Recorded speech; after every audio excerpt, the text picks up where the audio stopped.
오늘 주님 앞에 나와 말씀 듣고 또 기도하는 모든 성도님들을 예수님의 이름으로 축복합니다.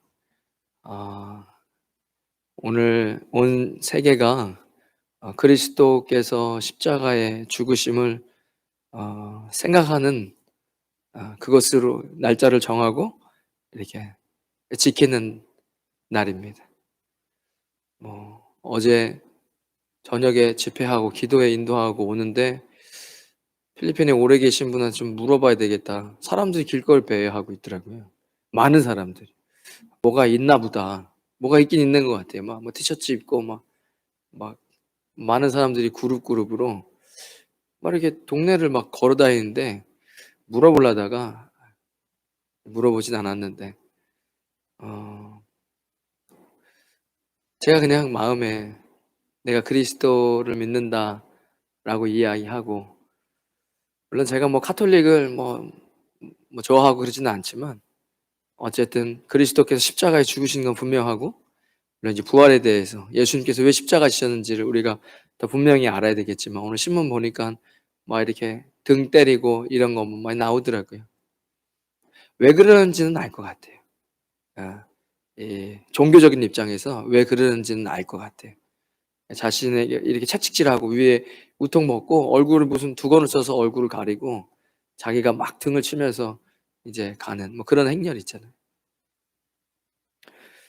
어, 적어도 그리스도인이다라고 할 때 오늘 이 밤에 주님 앞에 말씀 듣고 기도할 수 있는 그리스도의 몸이라고 이야기하는 곳에 우리가 잘 붙어서, 예수님 언제 올지 모르지만 신부처럼 기름을 잘 준비하고 이 밤에 이 자리에 앉아 있는 주님의 영혼들이죠. 주님의 백성들. 내 딸이다, 내 아들이다 라고 이야기할 수 있는 그 하나님 우리를 그렇게 불러주셨는데, 지금 이 자리에 있을 수 있다는 것이 정말 큰 축복이다라는 생각이 들었어요. 제가 이렇게 묵상하고 제 안에 이렇게 생각하는 것들이 있잖아요. 한편으로는 꼭 마귀가 옆에서 야, 이런 날도 교회 안 나온 그리스도인은 뭐냐, 약간 이런 생각이 막 들기도 했어요. 근데 반대쪽에선 야, 하나님의 백성들이 예수 그리스도 안에서 오늘 이 예배당에 와서 그리스도의 몸에 와서 말씀을 듣고 기도할 수 있는 이 시간에 함께 할 수 있는 것이 얼마나 큰 축복인가. 이런 반대쪽에는 이런 생각이 드는 거예요. 여러분, 축복입니다. 예수님께서 우리를 자녀 삼아 주셨다는 것이, 물론 지나치게 뭐 행동을 하고 뭐 십자가를 무거운 걸 메고 그게 중요한 게 아니라 이 사순절 주님께서 무엇을 우리에게 원하실까? 저는 그런데 좀 더 이렇게 집중하게 되는 것 같아요. 중요합니다. 이 자리에 계시다는 게 굉장히 중요한 거예요. 이게 철학적으로나 성경적으로나 굉장히 중요해요. 여러분들의 지금의 마음의 상태가 중요한 게 아니에요. 지금 여러분들 이 자리에 있다. 우리 학생들도 이 자리에 있다는 게 굉장히 중요한 거예요. 하나님께서 허락하지 않으시면 밖에 지나가는 이름 모를 참새 같은 것도 떨어지지 않는다는 거예요. 여러분이 3세보다 얼마나 더 귀합니까? 그리고 여러분들은 예수님 믿기로 다짐하고 그분의 자녀가 됐어요. 주님께서 랜덤이냐? 인생이 랜덤입니까? 우리 학생들 인생이 랜덤 아니에요. 저는 그냥 오늘 수련회 끝나고 엔주하고 또 예배가 있으니까 한 건데 뭐 이렇게까지 내가 칭찬을 받아야 되나? 매주 나오는 것도 아닌데. 그게 중요한 게 아니에요. 오늘 이 시간에 이 자리에 있다는 게 중요한 거예요. 전 세계가 그리스도의 십자가, 오늘을 십자가 달린 날로 지키자 기념해서.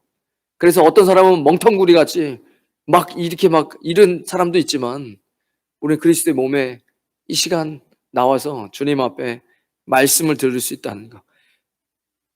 제 설교를 들을 수 있는 건 아무 의미가 없어요. 말씀이 예수 그리스도라고 이야기하는 이 성경인데, 말씀을 들을 수 있다는 건 예수님을 만나고 있다는 거잖아요. 얼마나 귀한 겁니까? 우리의 믿음의 상태가 중요한 게 아니에요. 오늘 같은 본문은 이제 진짜 예수님 잡혀가시는 그 순간이잖아요. 이제 나온 재판도 당하지 못하고,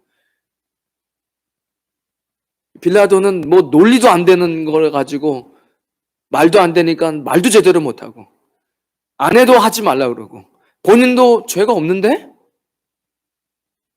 이러고 앉아 있으면서, 야, 이러다가 이거야, 내 입지가 큰일 나겠다, 이러면서, 예, 이제 이런 일들이 일어나잖아요. 오늘 18장 읽었던 본문에 보면 이제 가룟 유다가 와서 예수님을 이렇게 팔아버리는 장면이 나옵니다. 두 가지 좀 초점을 맞췄으면 좋겠어요. 예수님의 제자들과 그 제자들을 생각할 때 나를 보실 줄 아셔야 돼요. 그리고 예수님이 그 제자들에게 어떻게 했고, 예수님은 지금도 우리에게 어떻게 일하고 계시는지, 예수님은 어떻게 일하시는가. 이 십자가잖아요, 십자가. 마지막 예수님께서 십자가의 길을 걸으시다가 이제 십자가를 지시는 그 순간, 예수님은 어떻게 일하시는가, 우리에게, 제자들에게 잘 보셔야 돼요. 왜냐면 우리의 모습이니까. 가룟 유다까지는 여러분의 모습이라고 말하고 싶지 않습니다. 우리가 가룟 유다 안 되죠. 여기 가룟 유다가 있으면 안 되죠. 가룟 유다가 어쨌든 등장합니다. 3년간 같이 있었어요. 예수님 잡으러 오는데 몽둥이 가지고 옵니다. 예수님 제자라고 이야기하고 싶지 않아요. 예수님이 단 한 번도 주먹을 쓰거나 무력을 쓰지 않았어요. 그런데 예수님을 잡으러 몽둥이를 가지고 오는 이 가룟 유다를 보면서 저는, 예수님이 그 얘기를 하셨으니까 제가 이야기하는 거예요. 예수님이 제가 방금 전에 한 얘기를 하잖아요, 다른 복음서에서. 참 어처구니가 없죠. 요한은 공간복음 중에서 이제 제일 마지막에 쓰여졌어요. 한참 뒤에. 그러니까 베드로라는 이름을 적어놔요. 뭐 어떤 학자들은 공간복음 처음 쓰여질 때 왜 안 썼을까? 베드로라는 이름을 쓰면 안 될 것 같은 분위기였지 않았을까? 로마 시대에 있을 때. 요한은 한참 뒤에 이제 요한복음을 다시 집필하기 때문에 적어놨다. 요한은 되게 꼼꼼하죠.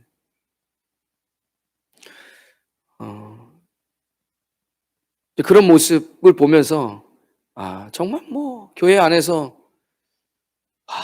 정말 예수님 판단할 수 없지만, 정말 가룟 유다 같은 사람들을 만약에 보게 되면 정말 왜 교회에 나오는지 정말 도대체 이해할 수 없는, 그럼에도 불구하고 그가 예수님 믿을 수 있을까 그냥 기다리면서 있는, 어쨌든 오늘 우리가 보고 싶은 건 이제 제자들, 물론 오늘 이거 본문에서 뭐 요한은 어떤 부분을 이야기하고 있냐면 예수 그리스도께서 얼마나 권세가 있는지도 여기다 적어놔요.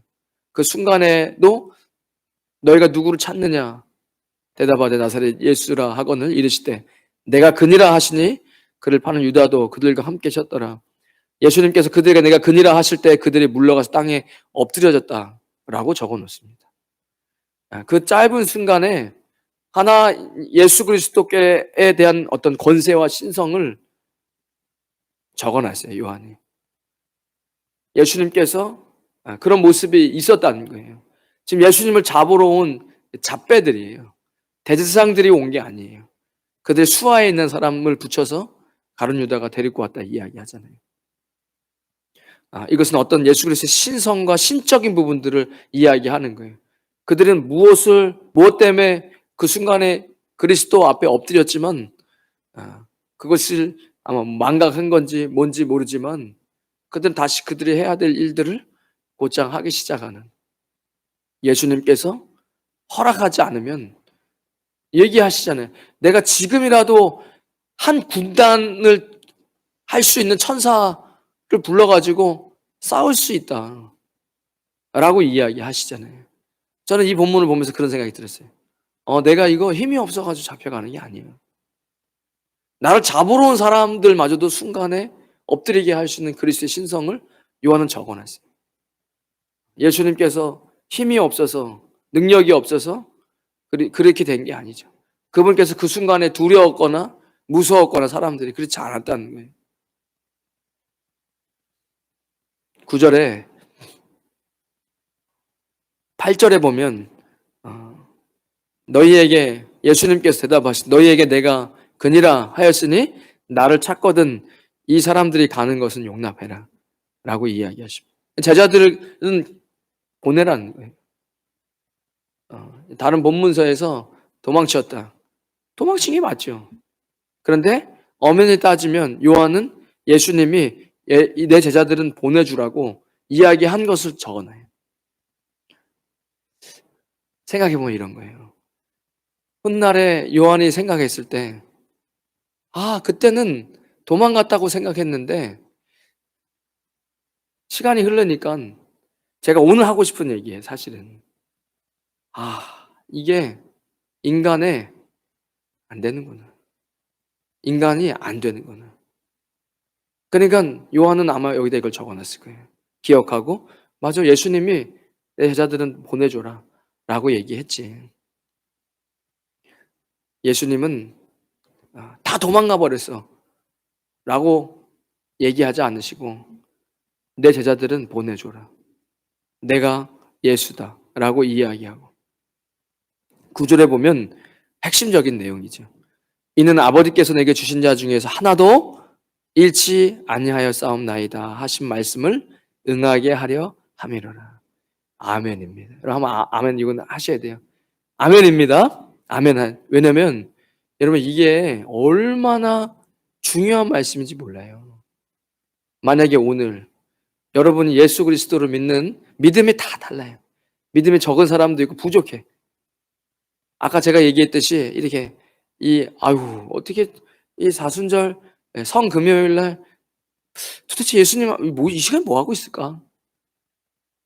이런 생각으로는 안 돼요. 신앙생활. 예수님은 뭐라고요? 아버지께서 내게 주신 자 중에서 하나도 잃지 아니하여 싸움나이다 하신 말씀을 응하게 하려 함이라. 여러분 제가 왜 여러분들 축복입니다. 제가 축복을 해가지고 축복이 아니라 여러분 이 자리에 있는 게 축복이에요. 왜죠? 이건 제 생각이죠. 판단하면 안 돼요. 그래서 목회자가 볼 때도 믿음의 정도가 다 달라요. 또 우리 아이들이 또 여기 계신 여러분들의 나이가 됐을 땐 어떤 믿음의 정말 군사가 돼 있을지 모르잖아요. 그렇지 않을 수도 있고요. 근데 그게 중요하지가 않아요. 예수님께서 이게 내 자녀들이에요.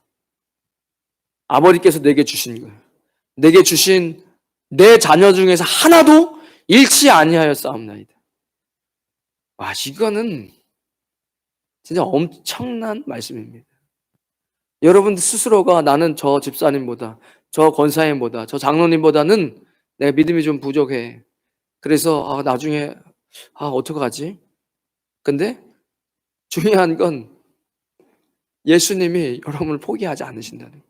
그리고 예수님께서 하나님께서 내게 주신 자 중에 하나도 잃지 아니하여 싸움나이다 라고 고백하는 이 예수님의 말씀이 얼마나 큰 위로입니까? 이게 예수님이 일하시는 방식이에요. 요한이 훗날에 그걸 아는 거죠. 제자들이 도망간 거에 초점을 맞춰가지고는 우리는 아무것도 못해요. 왠지 아세요? 우린 맨날 도망가거든요. 안 도망갈 것 같으세요? 도망가요. 어떻게 해요? 천한 계집종 앞에서 예수님 부인하게 돼 있어요. 그렇게 돼 있습니다. 여러분이 아무리 안 그럴라 해도 그렇게 돼요. 여러분이 베드로만큼 열심히 있습니까? 여러분 예수님 앞에 직접 강의를 들으셨습니까? 여러분 예수님이 직접 병을 고치는 거 여러분 보셨어요? 베드로는 다 봤어요. 자기가 하고 있는 직업이 있었어요. 메인 잡이 있었어요. 가족을 먹여 살리는. 그거 다 내팽개치고 예수님 제자가 됐습니다. 장모님은 아파. 아내는 잔소리를 했지 안 했지 쉽게 나중에 천국 갔다고. 잔소리 내가 뭐 얼마 잔소리 하지도 잔소리했다 얘기하면 안 되니까. 쉽지는 않았을 거예요. 똑같은 인간이니까. 장모님 고쳐주시잖아요. 죽을 병이었어요. 그러니까 큰 어떤 사역을 해 나감에 있어서 그에게 큰 열심이 있는 거예요. 하나님 앞에 큰 다짐이 있는 거예요. 여러분 지금 당장에 여러분의 믿음을 보여주세요. 사우디아라비아로 가보세요 지금. 다 내팽개치고 그냥 사우디아라비아 가보세요. 선교한다고.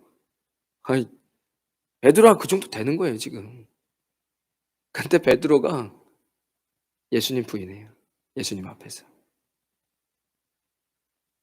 아마 요한은 이걸 쓸 때쯤 그걸 느끼지 않았을까 싶어요. 아, 우리 형님들, 우리 한국 정서면 형님이죠. 요한이 막내였으니까. 지금 형님들이 도망간 게 문제가 아니다.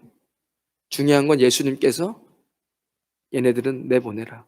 라고 한 부분에 초점을 맞추고 있는 거예요. 왜죠? 어차피 우리의 부족함에 초점을 맞추면 신앙생활 못해요. 예수님에게 초점 맞추는 거예요. 아, 아버지께서 내게 주신 자 중에 나는 하나도 잃어버리지 않는다. 베드로가 어떤 방식이 나오죠? 10절에 보면 우리의 모습이에요. 제가 아까 두 가지 얘기했어요. 제자들과 예수님 모습 보면서 제자들의 연약한 모습을 나의 모습으로 느껴지셔야 돼요. 예수님께서 우리에게 어떻게 역사하시는지, 십자가 어떻게 역사하시는지. 베드로는 우리가 이렇게 욕을 먹을 만한 그런 사람은 아니죠. 아까 제가 사우디 얘기한 것처럼. 근데 결국엔 옛날 방식이 나오는 거예요. 예수님 믿기 전에 옛날의 나의 모습이 드러나는 겁니다. 3년 동안, 그 3년이라는 의미는 지금 어쩌면 여러분들의 모습일 수 있어요. 내가 신앙생활 꽤 했다. 내가 이제 성경 좀 안다. 교회 다니는 게 뭔 줄 안다. 예수 그리스도가 뭔지 안다. 라고 생각한 베드로가 예수님의 수제자라고 생각할 때 결정적인 순간에 그는 옛날 나의 세상 방식으로 돌아갑니다. 문제를 해결하는 방법이 어떻게 돼요? 칼을 뽑아요. 하나님의 방식이 아닌 옛날의 내 세상의 모습이 다시 나오는 거예요. 여러분 이것을 거부하시면 안 돼요. 저나 여러분이 다 마찬가지. 다시 세상 방식, 내 옛날의 몹쓸 나의 부족한 그런 버리고 싶었던 모습이 위기의 순간에 나옵니다. 그리고 그는 결국엔 말고의 길을 쳐버립니다. 여기 오른쪽 길이라고 적혀 있죠. 오른쪽 길이라고 적혀 있습니다. 오른쪽 길을 베버려요. 예수님 뭐라고 이야기하시죠? 그를 다시 귀를 붙여주세요. 그리고 이 본문에는 안 나오지만 너 칼로 승한 자는 칼로 망한다고 이야기합니다. 옛날 방식으로 문제를 해결해. 그리스도의 방식이 아니라 그것 때문에 망하는 거예요. 예수님은 요한은 이제 그 부분 다루지 않고 예수님께서 아버지께 주신 잔을 내가 마시지 아니하겠느냐라고 하는 겁니다. 우리 나중에 더 성숙되어져서 이제는 예수님 닮은 모습이 우리 안에 있을 때 그때쯤엔 이 말씀을 우리가 받을 수 있겠다. 예수님의 말씀이 나의 삶에 적용이 되면 얼마나 좋겠습니까? 예수님은 아버지께 주신 잔을 내가 마시지 아니하겠느냐. 내가 어찌 그것을 거부할 수 있느냐. 그러니까 우리 신앙생활 하면서 힘들고 어려울 때가 있단 말이에요. 그래도 내가 어떻게 이것을 안 할 수 있어. 내가 그래도 그리스도인이고 예수님 나한테 이걸 보게 하셨는데. 그래서 그것을 묵묵히 감당한, 너무 힘들고 피 흘림이지만 그걸 묵묵히 감당할 수 있을 때 우리는 예수 그리스도께서 하신 말씀을 우리 것으로 받아들일 수 있겠죠. 어쨌든 이런 일들이 벌어졌습니다. 18장 15절에서 18절에 보면 베드로가 자기가 예수님의 제자가 아니라고 이야기합니다. 15절에 시몬 베드로와 또 다른 제자 한 사람이 예수님을 따르니 이 제자는 대제사장과 아는 사람이라. 예수와 함께 대제사장의 집들에 들어가고 베드로는 문 밖에 서 있는지라. 대제사장을 아는 그 다른 제자가 나가서 문 지키는 여자에게 말하여 베드로를 데리고 들어오니 문 지키는 여종이 베드로에게 말하되 너도 이 사람의 제자 중 하나가 아니냐 하니 그가 말하되 나는 아닌데 나 아니니라 하고 그때가 추운 거로 종과 아랫사람들이 불을 피우고 서서 쬐니 베드로와 함께 서서 쬐더라. 이미 안으로 들어간 거예요. 그러니까 그 어떻게든 되는 걸 보아야 하니까 그 대제사장 안면이 있는 다른 제자가 들어가서 내 친구 데리고 올 수 있게 얘기해 가지고 그 세크레터리가 베드로를 데리고 들어오는 가운데 그 세크레터리 여자가 베드로를 알아본 거예요. 지금 오늘 가장 이슈는 예수 그리스도가 지금 안에 들어온 건데 당신도 그 제자 아니냐고 할 때 나는 그 제자 아닌데? 라고 이야기하는 거예요. 얼마나 불을 쬐면서 비참했을까요? 그죠? 그리스도인인 내 정체성을 부인하는 행동을 여러분 안 하십니까? 여러분 일하면서 그는 내가 그리스도인인지 몰라. 그런데 나는 내가 그리스도인인 줄 알아요. 그리고 하나님께서 나를 보고 계시죠. 나의 행동과 말이 나 그리스도인이 아닌 것처럼 행동하는 거예요. 예수님을 부인하는 거예요. 나 그리스도인 아니야. 왜? 그리스도인이면 지금 이렇게 하면 안 돼. 이렇게 하면 나 손해봐. 그러니까 우리는 삶에서 예수 그리스도인임을 부정하는 거예요. 내가 알죠, 스스로. 그리고 하나님이 아시는 거예요. 베드로는 그것이 삶에서 아주 직접적으로 일어난 거죠. 이게 인간의 한계입니다. 수제자하고 그리스도를 따르는 제자의 한계입니다. 저는 여기다 죄인이라고 적어놨습니다. 베드로만 이렇지 않아요. 대부분의 그리스도인들이 거의 대부분의 그리스도인, 저를 포함해서 예수님, 진짜로 언제 한번 나무 십자가 한번 맞힐까요? 이만한 거. 좀 그래요, 필리핀은. 한국이면 괜찮아. 한국은 지금 되게 심해요. 거의 제가 볼 때 소돔과 고모라 수준이에요. 필리핀, 그래서 그게 괜찮아. 왜죠? 야, 저거 무슨 안 좋게 얘기하잖아요, 기독교를, 세상이. 야, 저 봐, 저거. 저 분명히 어디 뭐 사이비 집단인가 봐, 저거. 야, 저 십자가 저렇게 하고 다니죠. 어우. 그러니까 더 해야 돼. 여기는 이제 워낙 카톨릭 강세니까 그런 어떤 것들이 이제 뭐 어떤 행위가 될까 싶어서 안 하지만 한국에만 그렇게 할 만해요. 제가 볼 때. 지금 한국은 그거 하면 핍박이에요. 저 사람 이상한 사람이다. 그렇게 해야 돼요. 그러니까 그리스도인임을 우리 숨기는 거예요. 그리스도인임을 계속 얘기해 보세요. 일하는 사람에게 나 그리스도인이야. 너도 예수님 믿어라. 예수님 믿으면 되게 좋아. 예수님 사랑하라 그랬거든. 그러면 행동이 일반 우리가 하던 행동처럼 될 수 없어요. 우리가 성경을 얼마나 많이 아는데요. 그렇게 못해요. 못해요. 그냥 예수님이 이야기한 대로만 해야 돼요. 그렇다고 잘못한 걸 얘기를 못하냐? 그건 아니에요. 그냥 사랑으로 잘못한 걸 얘기를 해주면 관계는 회복됩니다. 관계는 회복돼요. 집사님 그렇게 하시면 안 돼요. 그거 제가 볼 때는 옳은 방법 아닙니다. 라고 이야기하잖아요. 관계 회복되죠. 왜죠? 그 사람 미워갖고 하는 얘기가 아닌데 정말 잘 되길 원하는 마음으로 하는 건데 그걸 누가 비상식적으로 이야기하겠습니까? 겸손하게 그리고 조용하게 이야기를 하는 거죠. 왜 말 못하죠? 싫으니까 말 안 하는 거죠. 예수 그리스도를 부인한다는 거예요. 우리의 삶 속에서. 근데 그 문제죠. 한 장 넘겨보시면 18장 25절 27절에 두 번째 세 번째 베드로가 또 예수님 부인합니다. 시몬 베드로가 서서 불을 쬐더니 사람들이 묻되 너도 그 제자 중에 하나가 아니냐. 불 쬐고 있는데 누가 또 물어보는 거예요. 추운데 불을 한 명이 쬐고 있겠습니까? 여러 명이 쬐고 있겠죠.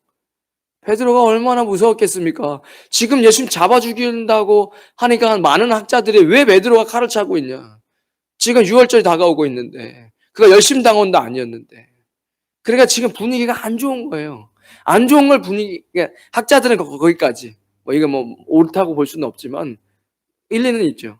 베드로가 열심당원도 아니었고 그 베드로가 그렇다고 6월절을 잘 안 지키는 유대인도 아니었고 그러면 아마 분위기가 심상치 않구나. 그러잖아요. 우리나라에도 민주화 운동이나 쿠데타 일어나거나 이럴 때 대충 분위기를 감지하잖아요. 요즘에 분위기가 좋지 않다. 계속 데모하고 체류탄 날리고 그걸 누가 그 시간에 나갑니까? 분위기 좋지 않은 거 알죠. 그래서 아마 베드로가 자신의 세큐리티를 위해서 또 어떤 그런 것을 위해서 이렇게 칼을 갖고 있지 않았을까. 늘 칼을 갖고 있던 사람은 아니죠. 그러니까 지금 까뜩 잘못하면 본인도 지금 잡혀 들어가게 생긴 거예요. 사람들이 묻되 너도 그 제자 중에 하나가 아니냐. 베드로가 부인하여 이르되 나는 아니다. 나 아닌데? 라고 이야기하는 거예요 또. 밖에서 들어오면서 계집종이 한번 얘기했고 불 쬐면서 또 한번 얘기하는데 아니라고 얘기하는 거예요. 아, 어떻게 연기했을까 정말 궁금해요. 얼굴이 빨개졌을까? 당황하지 않은 척하면서 응? 아닌데? 아마 이렇게 아닌데 이러진 않았을 거예요. 너무 오버스럽잖아요. 아, 우리가 다 거짓말 잘 하시잖아요. 왜 모르는 척 하세요? 아닌데? 아마 이랬을 거예요. 속으로 심장이 덜컥했을 텐데. 거길 따라간 것도 성격이 딱 보여요. 지금 베드로의 성격이. 11명 다 도망갔는데 지금 2명 거기 따라간 것도 보면 어떤 성격인지 알 것 같아요. 저랑은 안 닮았어요. 저는 안 갔을 거예요. 그러니까 부인하는 거예요. 여러분, 우리가 살면서 예수님 되게 많이 부인해요. 그리스도는 아닌 것처럼. 세 번째, 대제사장의 종 하나가 베드로에게 귀를 잘린 사람의 친척이라 이르되 네가 그 사람과 함께 동산에 있는 것을 내가 보지 아니하였느냐. 내 친척 귀를 쳤는데 그 일반적이지 않잖아요. 아무리 유대인이고 우리가 문화가 좀 달라도요. 칼로 사람 귀를 자르는 건 그건 일반적인 게 아니에요. 그러니까 내가 내 친척 귀 자르는 걸 내가 봤는데 무슨 소리 하냐. 빼박이에요 이거는. 베드로가 또 부인하니 곧 닭이 울더라. 우리가 예수님을 일상 속에서 많이 부인한다는 걸 여러분이 좀 받아들였으면 좋겠어요. 예수님께서 재판을 받으시고 십자가에 죽으시고 우리 뭐 잘 아는 말씀이니까. 이 20장에 보면 21장에 보면 예수님께서 제자들을 찾아오시잖아요. 우리의 삶 속에서 왜 문제가 있는지 제가 뭘 이렇게 찾아보다가 깜짝 놀란 게 있어요. 이게 심리학 박사들이 써놓은 책에 인생이 자꾸 힘들어지고 스스로의 정체성이 무너지고 뭐 이런 문제들 있잖아요. 정서적인 문제들이 발생한 것 중에 회복되기 위해서 중요한 것 중에 항상 나오는 게 뭐냐면 자기 자신에게 솔직하라는 거. 깜짝 놀랐어요. 자기 자신에게 솔직하지 않은 사람은 자꾸 내면이 망가지고 문제가 된대요. 그래서 제가 애들 설교 준비하면서 애들 게임이나 뭐 이런 것들 중독이 많이 돼 있는 시대니까 그런 거에도 심지어 나와요. 어떻게 중독에서 벗어날 수 있을까 싶을 때 자기 자신에게 솔직해지는 거 이런 부분들이 나오더라고요. 여러분 예수 그리스도 그리스도인답지 않게 사는 우리의 모습이 별거 아닌 것 같죠? 일단 나 자신을 속였어요. 아무도 모르고 그 사람이 내가 그리스도인지 어떻게 알아요? 그리고 그리스도인답지 않게 행동하는 거예요. 그래 나는 알고 있죠. 나는 알고 있지만 스스로 이게 예수 그리스도의 십자가를 위해서 자기 부인을 해야 되는데 내가 잘못한 것은 빨리 받아들여야 되거든요. 그래 해결할 거 아닙니까? 근데 그걸 부인해버려요. 내가 지금 나 자신을 속이고 있다는 거를 부인하는 거예요. 생각 안 하는 거예요. 내가 비겁하고 그리스도인답지 않게 행동한 부분에 대해서 자꾸 생각 안 하려고 하는 거예요. 이미 내가 알고 하나님이 알고 계신데. 그게 어떤 문제를 야기시키는지 아세요? 이게 오늘 본문에 보면 마지막 21장에 보면 그 후에 예수님께서 디베랴 호수에서 또 제자들에게 자기를 나타내셨으니 나타내신 일은 이러하니라. 시몬 베드로와 디두모라 하는 21장입니다. 도마와 갈릴리 가나 사람 나다니엘과 세베대 아들들과 또 다른 제자들과 함께 있더니 시몬 베드로가 지금 베드로가 제자들과 함께 있는 무리예요. 어떻게 보면 그리스도인의 어떤 공동체에 있는 거예요. 공동체 안에. 그리고 베드로가 맏형인데 이렇게 얘기해요.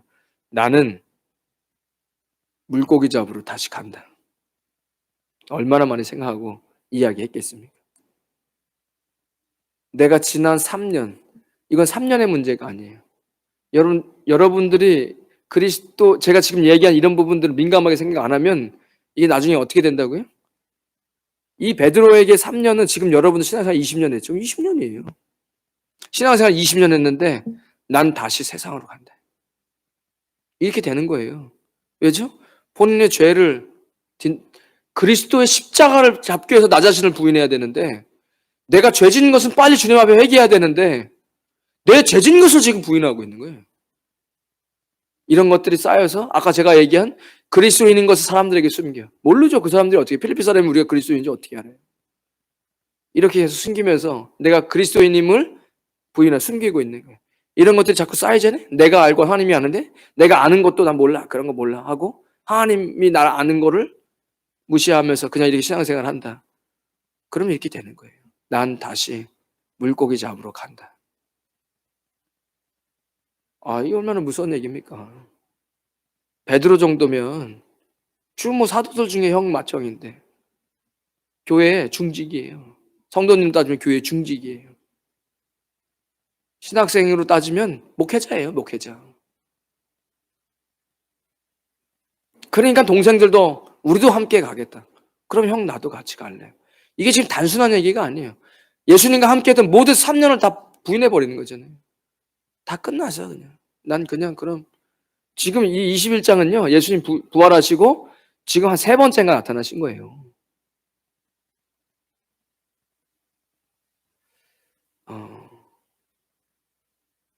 그리고 나서 다시 바닷가로 돌아갑니다.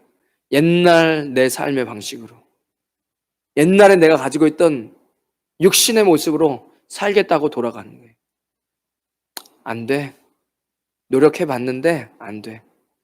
성질 죽여보면 살려고 했는데 안 돼. 그냥 내 마음대로 살래. 그냥 이렇게 살다 죽을래. 이러면서 교회 떠나는 거예요. 예수님이 어떻게 우리의 역사하시는가? 예수님께서 어떻게 역사하시는가? 첫 번째, 예수님께서 찾아오십니다. 저는 이게 너무 중요하다고 생각해요. 여러분 신앙생활에 여러분들의 신앙이 중요한 게 아니에요. 예수 그리스도가 중요합니다. 아까 예수님 뭐 얘기했죠? 하나님께 내게 주신 영혼 나는 포기하지 않는다. 어떤 예수님? 여러분 우리가 믿는 예수님이 어떤 분인지 한번 보자는 거예요. 이 십자가가 왜 어떻게 중요하고 왜 인생에 우리가 기뻐해야 하는지를 예수님께서 이미 물고기 잡으러 가기로 결심하고 돌아간 제자들에게 찾아오세요. 부활하신 예수님. 이미 예수님은 하셔야 할 일은 다 했어요. 십자가 다 지셨어요. 누구라도 이제 그리스도를 믿음으로 다 구원받을 수 있는 문을 열어놓으셨어요. 그래도 예수님 제자들을 찾아가요. 아, 이런 예수님이라면 여러분 진짜 그냥 우리는 감사해야 되는 거예요. 찾아오시는 예수님. 찾지 않았는데 왜 포기를 하지 않으실까? 저는 이게 제일 궁금해요. 예수님 왜 포기하지 않으세요? 사랑하니까. 다른 걸로는 설명이 안 됩니다. 여러분 이걸 잊어버리시면 안 돼요. 찾아오시는 예수님. 우리를 포기하지 않으신 예수님이에요. 제자들은 예수님 찾지 않았어요. 부활하신 예수님 보고 그리고 나 다시 돌아간다.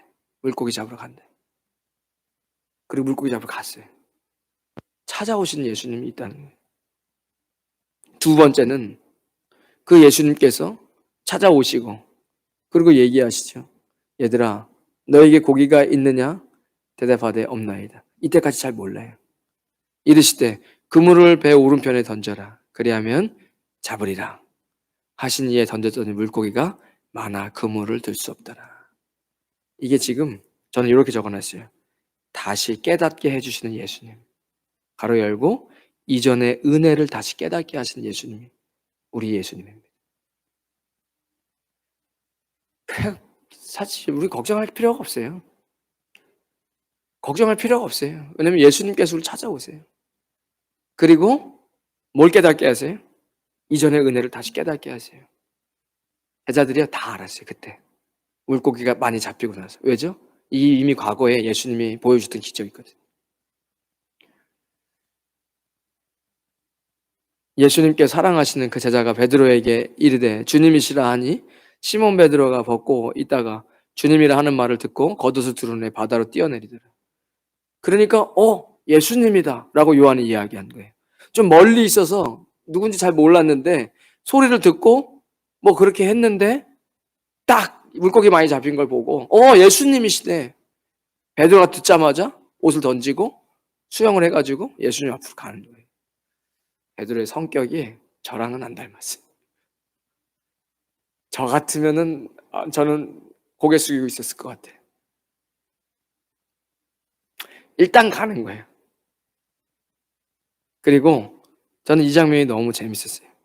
다른 제자들은 육지에서 바다로 뛰어내리더라. 8절에 다른 제자들은 육지에서 거리가 불과 한 50칸쯤 되므로 작은 배를 타고 물고기 든 그물을 끌고 와서 육지에 올라 보니 숯불이 있는데 그 위에 생선이 놓였고 떡도 있더라.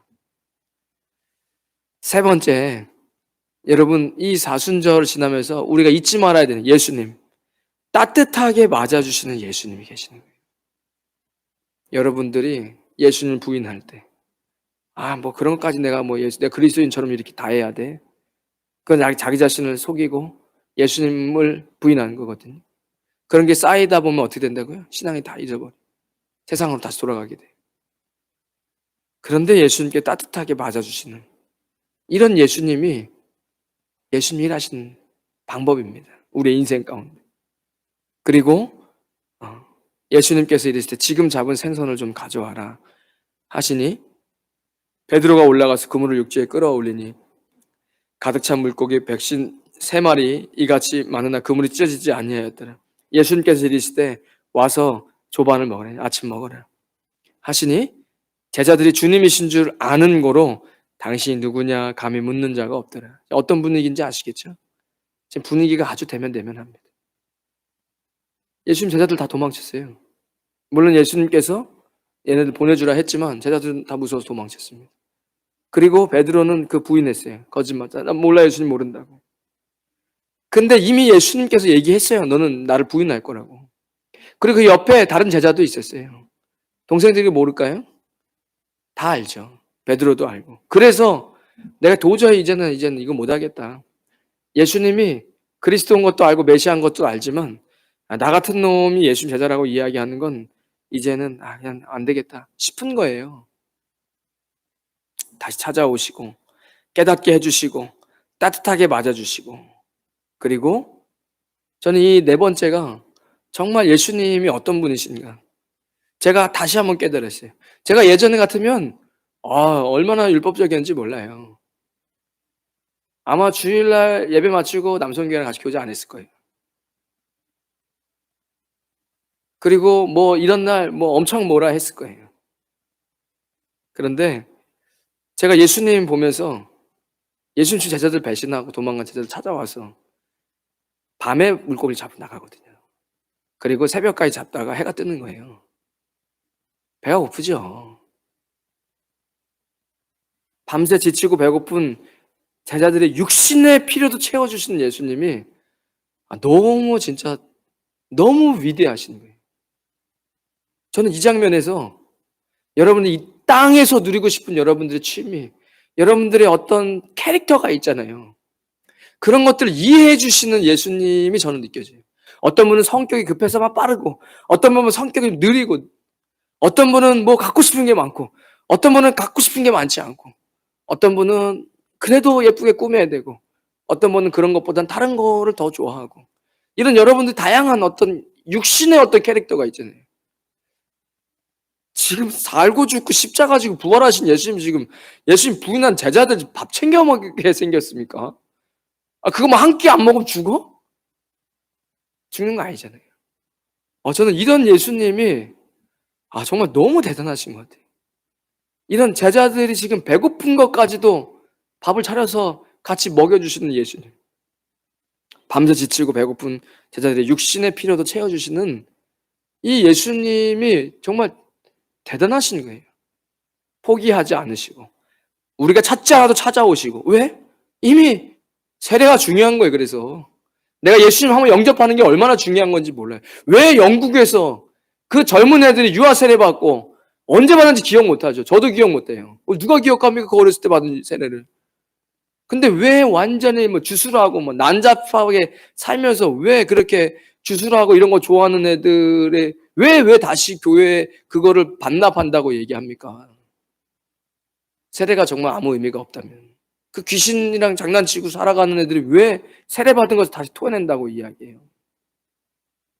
중요한 거예요. 예수님을 한번 만나 영접했다는 거. 중요한 거예요. 베드로가 예수님 부인했을지라도 이미 예수님은 이제 포기 안 하신다는 거예요. 그리고 그들의 육신의 배고픔마저 채워주시는. 예수님께서 가셔서 떡을 가져다가 그들에게 주시고 다 얼어있죠. 뭐 지금 뭐 배고파도 지금 밥 먹게 생겼습니까? 예수님 부인하고 있는데 예수님 찾아오셔서 밥 차려 놓으셨는데 배고픈데 일단 밥 먹고 혼도 나야지. 이런 분위기가 아니잖아요. 예수님이 가서 떡을 가져다가 그들에게 주시고 생선도 그와 같이 하시니라. 이것은 예수님께 죽은 자 가운데 살아나신 후에 세 번째로 제자들에게 나타나신 것이다. 여러분, 이 사순절 왜 예수님 십자가 돌아가시고 부활하시고 어떻게 예수님은 우리에게 역사하고 계시는가? 이렇게 역사하고 계시는 거예요. 여러분, 우리는 어쩌면 베드로처럼 세상의 천한 사람 앞에서도 내가 예수님 믿는 사람인 것을 숨기고 부인하고 하나님 그거 보고 계시고 나도 그 사실을 아는데도 그러고 살아가는 일들이 얼마나 많습니까?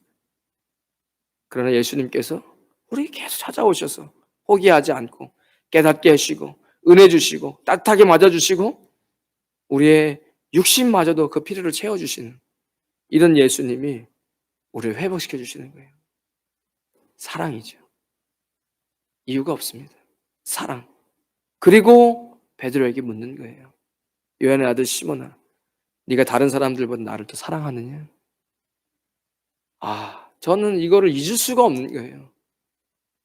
그가 완전히 좌절한 상태, 그가 메시아인 것도 알고 그리스도인 것도 알지만 나는 완전히 못난 사람인데 그래도 예수님은 좋은 분이시오. 예수님 우리의 허물을 묻지 않으시고 베드로가 나 부인한 거를 묻지 않으세요. 너 나를 사랑하느냐? 라고 물어봐 주시는. 사탄은 어떻게 물어보죠? 여러분들이 잘못한 것을 예성이 물어보죠. 너 그때 그 잘못했잖아. 맞지? 맞는지 안 맞는지만 얘기해. 변명 따윈 필요 없어. 너 그렇게 잘못했지? 아니 그게 아니라는 얘기 하지 말고 했어 안 했어? 했지. 됐어 그럼 넌 그냥 죄인이야. 심판 받아야 돼. 이거는 마귀가 하는 거야. 여러분 다 죄 짓잖아요. 보이게 안 보이게. 우리가 그거를 부인해버릴 뿐이죠. 여러분 세상 사람들 앞에서 그리스도인임을 따뜻하게 나타내면서 빛으로 사십니까? 그럴 때조차라도 예수님은 어떻게 해요? 그 부인한 베드로에게 뭘 봐요? 그에게 남아있는 예수님을 향한 사랑의 마음을 보시고 그것만 집요하게 물어보세요. 너 나 사랑하니? 제가 어떻게 그런 얘기를 해요? 예수님 부인했는데 그러니까 쓸데없는 얘기 하지 말고 내 묻는 말에 대답이나 해. 너 나를 사랑하냐? 사랑합니다. 얘기하는 거예요. 예수님 내 양을 먹여라. 여러분에게 하나님 주시는 여러분들의 사명이 있는 거예요. 여러분 그 사명을 붙잡으십시오. 베드로에게 3번을 물으시잖아요. 나를 사랑하는. 베드로 3번 부인했잖아요. 그 안에 있던 억눌림과 사랑하느냐 그것만 대답해. 제가 주님 사랑합니다. 나 사랑해. 내 양을 쳐라. 내 양을 잘 다스리라는. 내 양을 먹여라. 예수님께서 우리에게 역사하시는 방법입니다. 여러분 우리가 얼마나 큰 죄인이고 얼마나 부족한 사람인지 깨달으시고 예수님은 우리에게 어떻게 다가오시는지 왜 십자가를 지시고 지금까지도 역사하시는지 여러분 이 예수님만 붙잡고 살아가시면 여러분 앞으로 늘 평강하고 그리스도 안에서 살 수 있는 겁니다. 이 사순절 지나치게 어떤 너무 무슨 막 고통과 왜 도대체 부활을 얘기 안 하는지 모르겠어요. 이 예수님 단단히 붙잡으셔서 예수님 다시 오실 때까지 그 예수님 붙잡고 살아가는 저와 여러분 되시기를 주님의 이름으로 축복합니다. 하나님 감사합니다. 주님, 이 사순절 거룩한 금요일 예수 그리스도께서 십자가를 지시는 그 밤, 아버지 그날을 묵상하며 많은 사람들이 예수님을 바라봅니다.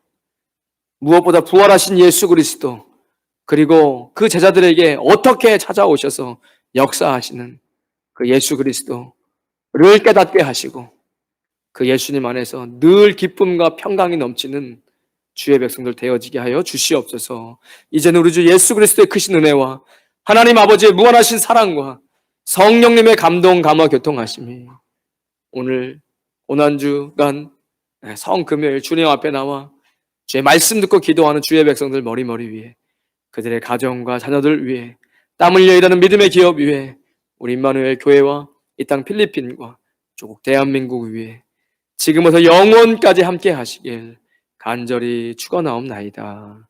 아멘.